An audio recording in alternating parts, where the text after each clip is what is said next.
Okay, this is the end result from having the paint strained. All right, nice and smooth and clear, other than the texturing on the wall.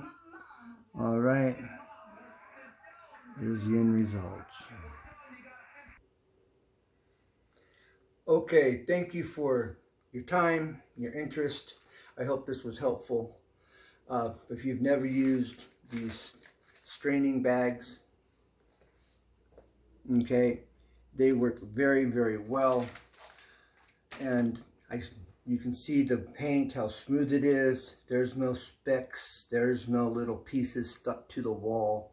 This paint was full of debris from when I mixed up the primer that was dried out, almost dried out.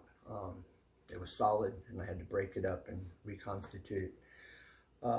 So these bags worked well. And so make sure when you go to the store, you're not grabbing a 1 gallon package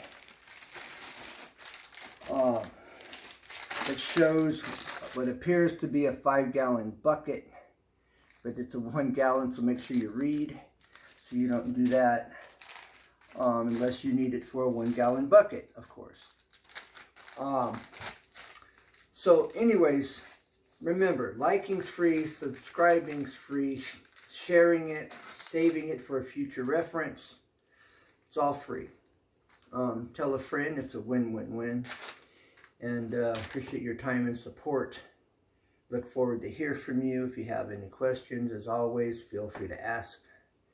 So take care and never give up, because truly, there's always a way, always. Bye for now, and God bless.